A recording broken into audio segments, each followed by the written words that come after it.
Assalamualaikum warahmatullahi wabarakatuh. Alhamdulillahi wahdahu wassalatu wassalamu ala man la nabiyya ba'dah.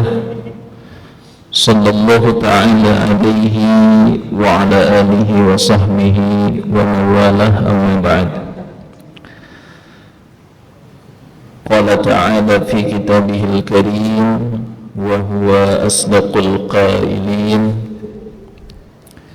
يرفع الله الذين آمنوا منكم والذين أوتوا العلم درجات الآية.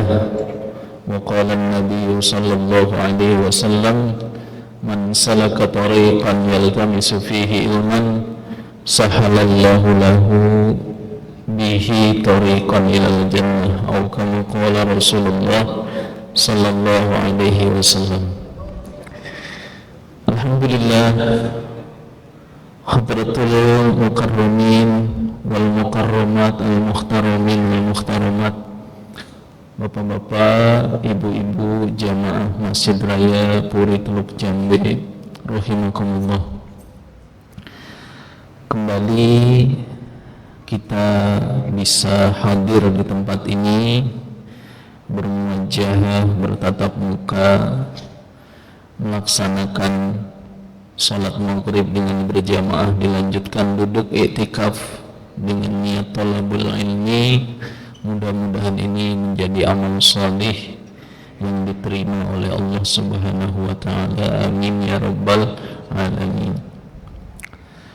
Sebagaimana yang kita pahami dalam fikhun nikah atau fikhul usrah, fikih tentang keluarga, banyak hal-hal yang kadang terjadi di waktu dahulu tidak terjadi, kemudian di masa-masa kemudian terjadi.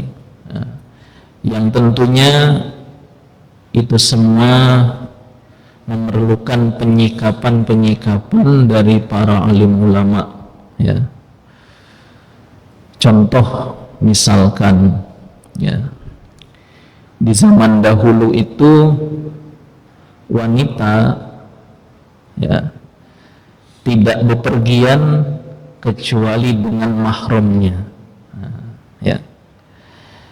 Nah, kemudian terjadi hal-hal baru di zaman ini, misalkan wanita pergi melaksanakan umroh, ya, tidak dengan suami tapi dengan rombongan, sama-sama ibu-ibu semua, gitu kan. Nah, atau hal-hal yang lain yang terjadi di zaman ini, di zaman sekarang, ya. Maka para ulama pun kemudian meneliti hal-hal tersebut, gitu. Maka pada kesempatan malam hari ini sedikit kita akan membahas, ya, dalam babnya masuk dalam hukukul zaujah, ya, hak-haknya istri, gitu kan. Karena hak istri juga memiliki hak untuk diberikan nafkah, ya, baik itu nafkah yang bersifat sandang, pangan, papan, ya. Ada juga adalah pendidikan, ilmu, ya. Begitu juga hal-hal yang lain. Namun terkadang terjadi di zaman kita sekarang ini, karena keadaan-keadaan, ya, misalkan kesulitan seorang laki-laki di dalam mencari pekerjaan, gitu, ya. Jadi dia sudah berusaha bekerja, cari pekerjaan sana sini dan lain sebagainya. Nah, kemudian di tempat yang dekat dengan dia tidak ada, ya, tidak ada tempat bekerja, ibaratnya gitu. Ada pekerjaan tapi dia memang tidak ahli di dalam hal itu. Sehingga mungkin dia harus keluar kota, gitu, atau keluar negeri, ya, meninggalkan istri, gitu. Lalu apakah perginya seorang suami untuk melakukan pekerjaan yang ditujukan untuk mencari nafkah itu adalah sesuatu hal kezaliman ataukah bukan, gitu. Karena meninggalkan istri, tentunya dalam masa yang lama, gitu. Maka ada beberapa di sini disebutkan, ba'dur rijali yusafiruna lil amali wa yatrukuna zawjatahum aksara min sanatain fahal yu'tabaru dzalika zulman. Ada sebagian laki-laki melakukan perjalanan untuk pekerjaan, ya. Juga misalkan pekerjaan dinas, gitu kan, dinas tentara dan lain sebagainya, pekerjaan berlayar di lautan dan lain sebagainya, dan banyak pekerjaan-pekerjaan yang harus meninggalkan istri dalam waktu yang lama, gitu. Fahal yu'tabaru dzalika zulman, apakah hal itu dianggap satu kezaliman, ya. Maka para ulama menjawab, hadhihi mas'alatun tahtaju ila nazari, ya. Hal ini adalah permasalahan yang butuh kepada penelitian, ya. Jadi tidak bisa langsung dijawab, ya. Harus dilihat sisi maslahat dan mafsadah. Maslahat itu kebaikan, mafsadah itu keburukan. Sehingga dalam hukum fikih itu ada pertimbangan-pertimbangan, ya. Contoh dalam kaidah fikih itu ada kaidah darul mafasid muqaddamun ala jalbil masalih. Menolak kerusakan itu lebih didahulukan dari menarik kemaslahatan, menarik kebaikan, ya. Contoh misalkan begini, kita mau mengadakan pengajian, ya. Pengajian itu berarti maslahat, kebaikan. Nah, tapi masalahnya adalah dikumpulkan pemuda dan pemudi dalam satu tempat tanpa hijab, nah, ya kan, nah, yang nantinya menimbulkan tentunya namanya pemuda-pemudi, ya kan, ya, bukan malah serius mendengarkan ustadznya menyampaikan, gitu kan, tapi ternyata terjadi misalkan ya saling kenal mengenal, tanya nama lain sebagainya, bahkan nanti timbul hal-hal yang lebih mungkin dari itu.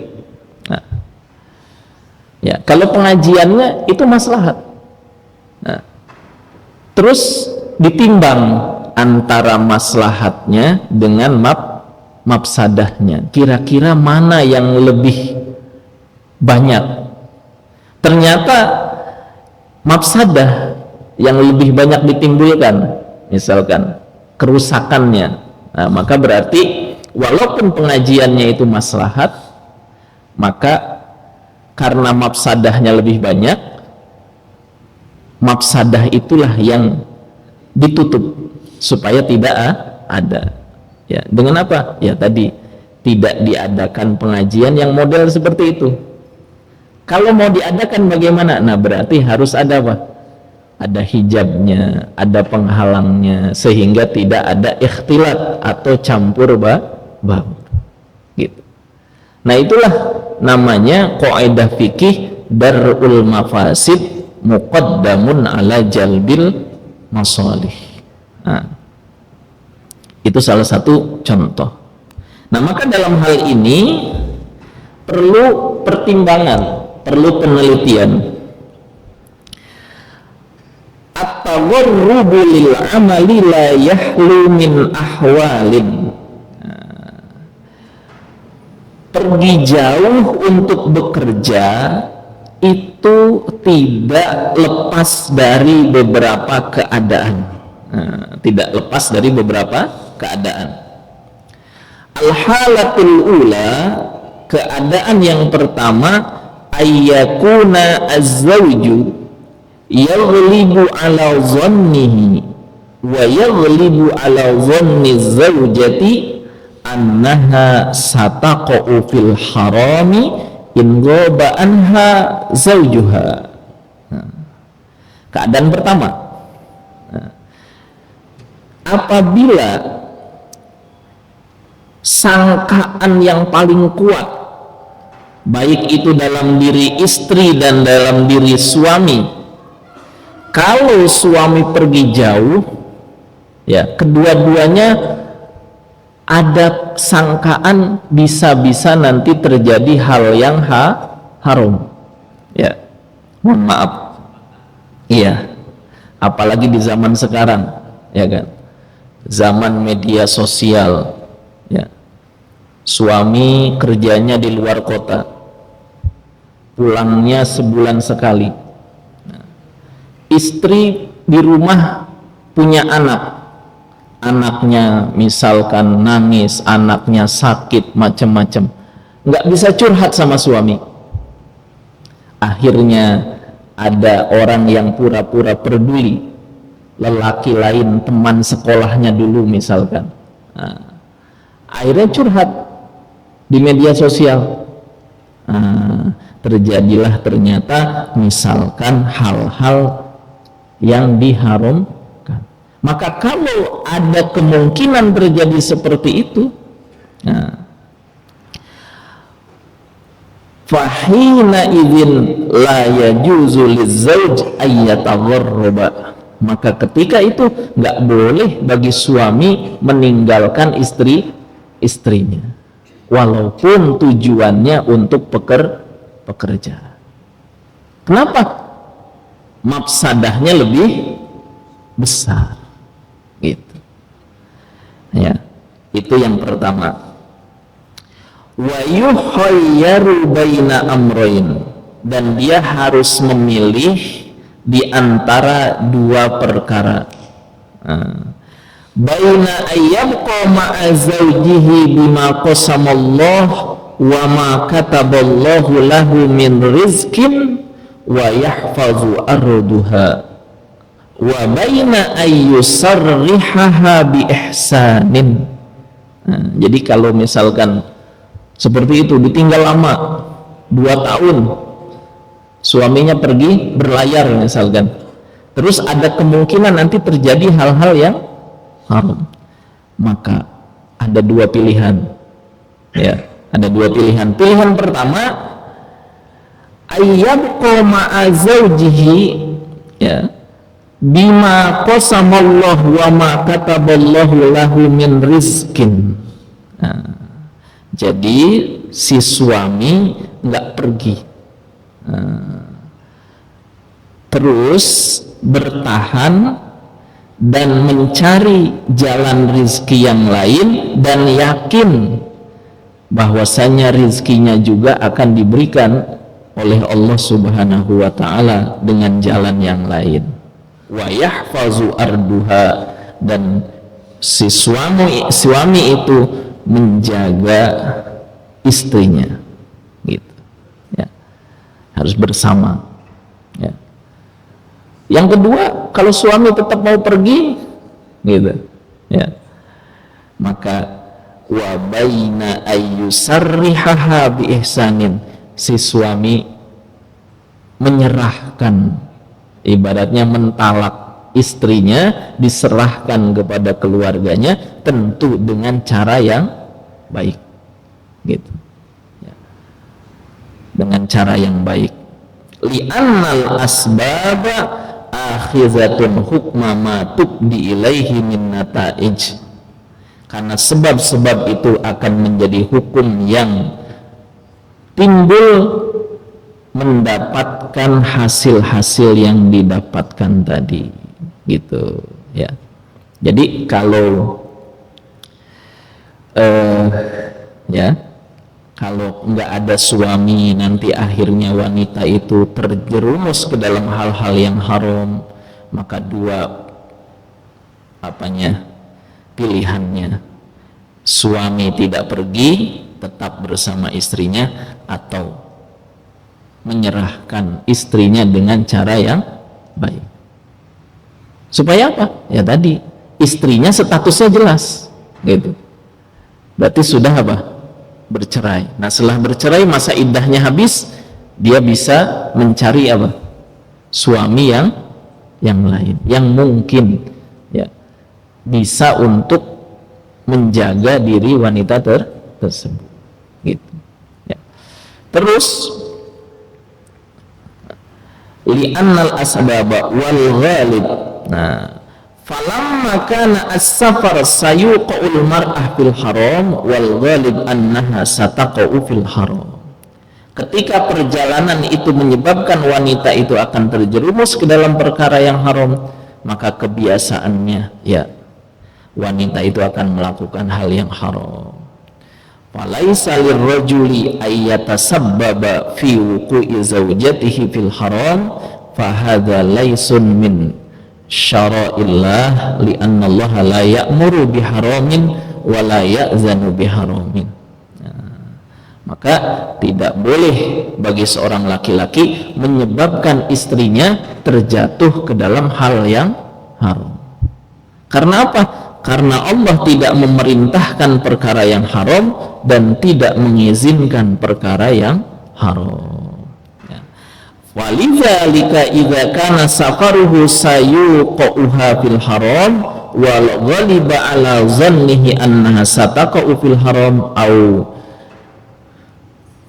bi au baituha allati hiya fiha bayyinatun fasidatun la tastati'u fiha as-sabru 'alal haram wa ghaliban 'ala ma taqa'u wa tastazilla wa tastadrija fahina idzin la yajuzu lahu ayyusafira hatta yabita fil amri. Nah, gitu. Jadi kalau masih pengen langgeng, masih satu ikatan pernikahan, dan tadi ada hal-hal yang dikhawatirkan terjatuh kepada perkara yang haram istrinya, maka suami harus rela bersama istrinya dan mencari pekerjaan yang lain gitu. Selanjutnya au ya'khudhaha ma'ahu fi safar, atau kalau mau tetap bekerja jauh ya bawa istrinya gitu ya, dibawa istrinya, minta sama perusahaan, saya bisa diterima di perusahaan ini, mau bekerja di perusahaan ini, mau pergi jauh, tapi istri saya juga harus ikut. Aman kan kalau gitu? Iya. Lah iya gitu. Ya, nah dibawa. Kemudian wa ghaliba ala ila an qal aw ya'khudhaha ma'ahu fis safar hadza idza ghalaba ala dhannihi aw ghalaba ala dhanniha li'anna al-ghalib kal muhaqqiq. Itu kalau dalam diri dua-duanya ada persangkaan kuat ya. Misalkan si suami ini udah yakin dalam dirinya, kalau saya jauh dari istri bisa-bisa melakukan hal yang haram. Istrinya juga begitu, kalau suami saya jauh dari saya, bisa-bisa saya melakukan hal yang haram. Nah, maka solusinya dua tadi gitu. Nah, yang ketiga adalah diajak untuk melakukan perjalanan gitu. Kemudian sekarang keadaan yang kedua, al-halatu as-saniyatu ayyaghliba ala dhannihi wa liba ala dhanniha hifdza hududillah. Nah, kedua-duanya beranggapan atau ada keyakinan yang kuat, sangkaan yang kuat kalau keduanya masing-masing bisa menjaga hukum Allah, enggak akan berkhianat. Yang laki-laki meyakini kalau dia enggak akan berkhianat, yang perempuan juga sama, tidak akan berkhianat kepada suaminya. Ini keadaan yang kedua. Wa taqwallah azza wa jal, dan bertakwa kepada Allah azza wa jal. Wassalamata minal haram, dan juga selamat dari yang haram. Wa taubat nafsul mar'ati antasbiro, dan diri wanita itu bagus, baik, dia bisa bersabar wa alimat min nafsiha annaha taqwa ala sabri, dan dia bisa sabar. Jadi ibaratnya dia sudah yakin bisa tidak khianat, bisa sabar ditinggal suami. Suaminya juga begitu. Wahtarat li ba'liha ayat lubahalal ais wal kasbitib, dan si istri itu memilih supaya suaminya mencari rizki yang halal dan usaha yang baik, maka fahiya ma'juratun ala ma'unatihi wallahu yusibuha kama annaha masubatan bima yakunu min husnil muasyarah musabatan ala sabri ala zawjiha wa muruli layaliha wa ayyamiha. Maka kalau seperti itu, ya, sabarnya wanita tadi dihitung sebagai pahala, ganjaran, karena menahan diri dari perkara-perkara yang tidak baik. Kemudian li'annahu laulallah summa sabbaraha ma taghrib fahiya tu'inuhu ala hadzal khair alladhi sayaudu 'alaiha wa 'alaihi wa 'ala auladihi bil khair wan nafi fahiya ma'juratun ala dzalik hadza idza ghalaba 'ala dhanniha annaha tahfazu nafsaha anil haram awil kanat al-bai'atu tu'inuha ala zalik. Jadi kalau ternyata suaminya yakin nggak akan nyeleweng, istrinya juga sama-sama takut sama Allah Ta'ala, maka si istri merelakan suami untuk berangkat melakukan pekerjaan, maka dia dapat pahala dari sabarnya. Dan juga dibuat janji atau bai'ah untuk tidak melakukan hal-hal yang diharamkan. Terus selanjutnya yang ketiga, al-halatus salisah an takunal mar'atu fi syakkin. Ya. Kalau ini istrinya ragu. Ya, yang ketiga ini, kalau tadi yang pertama suami istri ada kemungkinan terjerumus ke dalam hal yang haram. Kalau yang kedua meyakini, menyangka dengan kuat bisa tidak melakukan hal-hal yang haram. Nah, yang ketiga antakunal mar'atu fi syakkin, si wanita itu berada dalam keraguan. Fahina idzin, maka kalau ragu, al ihtiyatu wal aslu annaha la tu'zan, maka kalau ragu ya hati-hati itu lebih baik. Maknanya si suami tidak diizinkan untuk pergi gitu karena ragu. Wa kana hukmuhu hukmu halatil ula, maka hukumnya adalah seperti hukum yang pertama tadi. Lakin lau safara wa khayyarat qalat, ya, lau safarta in khasyital wuqu'a fil harami fasa'aktubu laka fahina idzin yusafiru fa in kana hafizat nafsaha falhamdulillah wa idza lam tahfaz nafsaha fa innahu takunu muhayyaratan bainal baqa wa baina tatliqihi laha. Jadi kalau kemudian si istri, ya, mengatakan kalau kamu pergi wahai suamiku, saya khawatir saya ini terjatuh melakukan hal-hal yang haram. Fasa'aktubu laka, ya, maka saya akan bikin perjanjian dengan engkau, ya, gitu. Fahina idzin yusafiru fa in kana hafizat nafsaha falhamdulillah, maka ketika itu kalau dia melakukan perjalanan, istrinya menjaga dirinya, tidak ada hal-hal yang terjadi, alhamdulillah.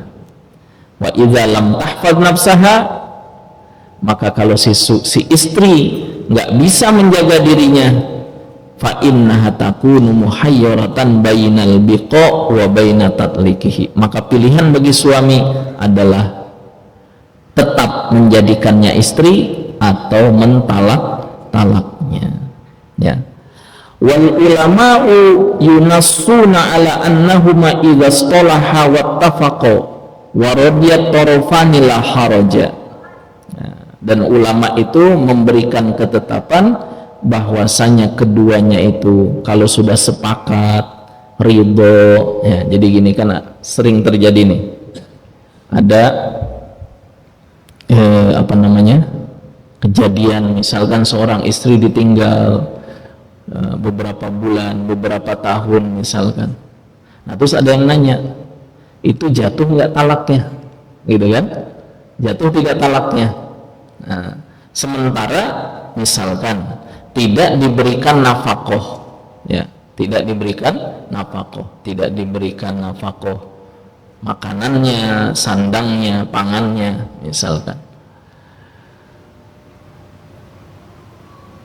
Maka ada beberapa pendapat. Yang pertama, kalau seorang laki-laki ketika menikah dia mengucapkan taklik talak, ya, biasanya kan setelah menikah, setelah akad itu ada apa? Ada taklik talak, ya. Bahwasanya apabila saya meninggalkan istri sekian lama tanpa memberi nafkah lahir dan batin, maka ya istri saya tertalak, dan talak dan sebagai permintaan talaknya itu kan jadi permintaan dari si istri. Nah, saya akan menjadikan uang sekian sebagai mahar talaknya, dan nanti uang itu disumbangkan untuk kegiatan sosial misalkan. Nah, kalau ketika menikah mengucapkan itu dan benar ternyata satu waktu terjadi suami pergi dan tidak memberikan nafkah, maka berarti dengan perginya tanpa memberikan nafkah, si istri itu bisa mengajukan talak ke pengadilan. Tapi beda lagi kalau misalkan suaminya pergi, ya, dan tidak meninggalkan nafkah, atau meninggalkan nafkah tapi tidak cukup, dan juga bepergiannya itu untuk sesuatu yang baik, ya, misalkan, ya. Nah, terus si istri ridho, ya, 4 bulan, 6 bulan, 1 tahun ditinggal, bahkan 2 tahun oleh suaminya ditinggal, dia ridho, tidak diberi nafkah, maka belum jatuh talak. Itu. Kenapa? Karena istrinya tidak menuntut, kecuali kalau istrinya menuntut, gitu. Fazawjani idza tafaqa wa taradiya fala junaha alaihima walau ila sanatin aw sanatain, baik itu setahun, 2 tahun, 3 tahun, aw arba'in atau 4 tahun. Li'anna hadza haqqun min hukukil mar'ah, karena diberi nafkah itu adalah haknya seorang istri. Ketika seorang istri membebaskan haknya dari kewajiban suami, maka kewajiban suami itu jadi gugur. Sama kayak mas kawin, ya. Mas kawin misalkan si istri mintanya apa? Rumah dengan peralatannya misalkan. Akhirnya ternyata pas menikah, ya, akad. Dan di waktu akad bukan halan, bukan qabiltu nikahaha wa tazwijaha bil mahril mazkur halan, tapi muajjalan, ya. Saya terima nikahnya fulanah binti fulan dengan mas kawin tersebut dibayar angsuran misalkan, gitu. Karena mungkin belum mampu untuk menghadirkan satu rumah beserta perabotnya, isinya. Nah, Ceritanya pas malam pengantin, gitu kan. Masuklah tuh siapa? Suami kemana? Ke kamar, jumpa sama istrinya, gitu. Lah ini si suami nggak berani deket-deket. Kenapa? Masih ngutang, belum lunas, gitu kan. Ini perlu kita pahami ya. Kadang pemahaman kita di masyarakat itu seolah-olah mas kawin itu hal biasa, padahal mas kawin itu adalah hak seorang istri. Dia boleh meminta kepada siapa? Suaminya, gitu. Misalkan dilamar, seorang wanita dilamar, nah terus ternyata secara fisik misalkan si istri cocok dengan suaminya, akhirnya sudah rembuk dua keluarga. Ditanya minta mas kawinnya apa, si istri bilang sendiri mobil Innova yang terbaru misalkan, gitu. Nah itu harus dia apa? Mampu nggak dia, gitu. Kalau mau menikahi ya harus dikasih. Ya, tapi suaminya bilang gimana kalau 3 bulan ke depan, gitu kan, karena uangnya belum cukup, gitu. Akhirnya disepakatilah seperti tadi, gitu kan. Jadi mas kawin itu bagi laki-laki, sebagai seorang laki-laki yang bertanggung jawab, tunjukkan dengan mas kawin yang besar. Itu nasihat Rasulullah. Tapi karena kebanyakan wanita juga pengennya yang besar terus, dinasehati oleh Rasulullah, sebaik-baik wanita itu yang maharnya paling kecil. Tapi itu buat wanita, bukan buat laki-laki. Yang laki-laki mempersembahkan yang terbaik, yang wanita ya tadinya misalkan inginnya 500 juta ya diturunkan misalkan, gitu ya kan. Nah kembali lagi kepada hal tadi, ternyata misalkan tadi pas malam pengantin ya cuma talaub saja, cuma main-main saja, belum berani, gitu kan. Nah terus si istrinya bilang, wah karena sudah seperti ini, udah saya halalkan itu yang hutang itu, nggak apa-apa, gitu kan, tapi tetap nanti dibayar, gitu. Nah sekarang saya rela untuk kamu, baru itu boleh. Kenapa? Karena si istri telah merelakan haknya untuk suami. Nah itu makanya kenapa di luar negeri, terutama di Timur Tengah itu ya, banyak laki-laki yang menikahnya agak telat, 30 tahun baru menikah. Kenapa? Karena dia harus kerja dulu, kerja mengumpulkan tadi. Karena banyak wanita di sana kalau menikah itu mas kawinnya adalah tanah dan rumah. Tanah dibangun rumah. Nah, ya kalau nggak kerja sungguh-sungguh kan ya sulit, gitu kan. Akhirnya mereka apa? Sungguh-sungguh bekerja. Nah sudah ada cukup baru mereka menikah, gitu ya. Itu yang terjadi. Jadi intinya ketika si istri itu ridho, maka tidak ada tidak ada masalah, gitu. Karena itu adalah haknya istri. Ya misalkan suaminya mau berjuang di jalan Allah Ta'ala, ya baik itu dalam jamaah tabligh, baik itu misalkan dalam perjuangan di jalan Allah, dalam jihad misalkan, izin sama istrinya mau ninggalkan kurang lebih 1 tahun, si istrinya nggak apa-apa bang, silahkan berangkat, saya ridho. Nah ya namanya ridho ya sudah, tidak ada masalah. Kemudian wal muradu bihi hifzu haqqillahi azza wa jal, fa idza hafizat huquqallah fala haraj, lakin idza ghalabal wuqufil mahzur fa kama sabaqa yahrumu alaihi ayyatasabbaba fi dzalika, wallahu subhanahu wa ta'ala a'lamu. Jadi ya termasuk hal-hal yang seperti itu tidak bisa langsung dihukumi, tapi harus ditanya dulu ya, ketika misalkan ada hal-hal seperti itu ya. Seorang suami harus bekerja jauh ke luar negeri, dalam sekian tahun. Nah, bagaimana hukumnya? Nah, dilihat dulu keadaan-keadaan yang pertama, yang kedua, atau yang ketiga. Yang pertama konsekuensinya seperti ini, yang kedua seperti ini, yang ketiga seperti ini, gitu ya. Itu saja mungkin kajian kita pada malam hari ini. Mungkin ada yang ditanyakan, silahkan. Alhamdulillah, apa yang disampaikan guru kita, mudah-mudahan pengetahuan kita ya, dengan suami istri yang bekerja berjauhan ya. Mungkin dari penjelasan tadi ada yang bertanyakan enggak?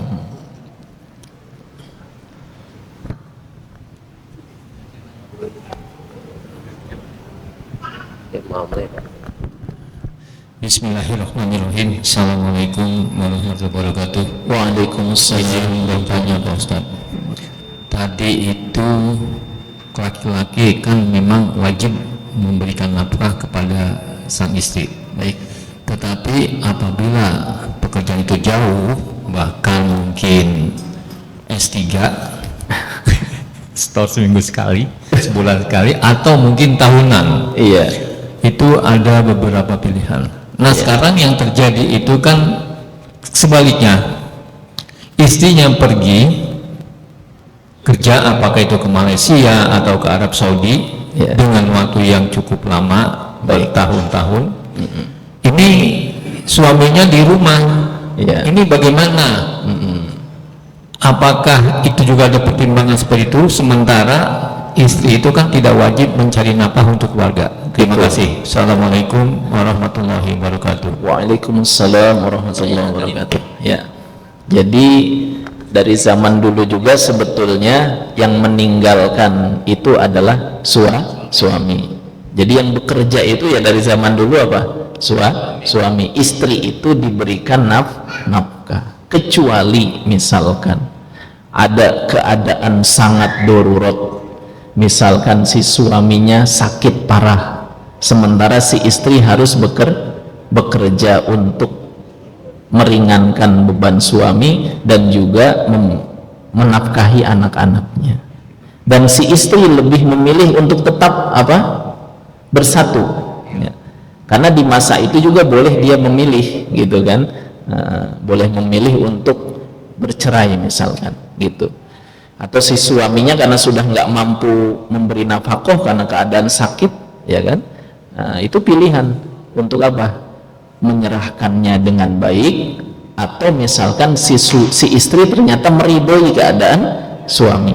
Nah sekarang masalahnya adalah si istri pergi jauh gitu ya, sementara itu adalah kewajiban suami, dan suaminya sehat, jagjag waringkas, cek bahasa Sunda nama ya, bisa bekerja dan lain sebagainya. Maka yang pertama, kalau secara safar, secara perjalanan, ketika aman dalam perjalanan, bukan buat bekerja atau untuk bekerja, si istri boleh bepergian misalkan, asalkan aman di perjalanan. Tapi masalahnya adalah untuk bekerja yang jauh kemudian meninggalkan suami ya. Nah ini yang kemudian nanti masalahnya adalah apa? Timbul misalkan seorang suami ya melakukan hal-hal yang haram misalkan seperti itu. Nah maka tetap hukumnya seperti tadi, tidak diperbolehkan gitu, kecuali ya tadi pergi jadi TKI TKW bareng-bareng, suami istri kemana, ke Saudi atau kemana, kerja di sana bareng bersama gitu. Nah kalau ditinggalkan, nah itu pertama si suami dia berdosa tidak bisa memberikan nafkah kalau si istrinya tidak ridho ya. Kalau istrinya ridho ya tidak masalah, cuma yang jadi masalah adalah tadi berpisahnya kemudian menyebabkan hal-hal yang tidak baik nantinya terjadi gitu ya. hampir sama Pak Haji dengan yang tadi itu. Kalau teman saya itu kejadian suatu suaminya di Rawang, isinya ke Arab, Iya. dikasih nafkah dia ke suaminya di Kahla. Iya, tuh gitu kan ya. Rasanya tadi jauh. Iya. Apa? Ya, baik itu saja mungkin ya. Karena sudah waktu Isya, mohon maaf atas segala kekurangan. Billahi taufiq wal hidayah wal afa minkum. Wassalamualaikum warahmatullahi wabarakatuh. Waalaikumsalam warahmatullahi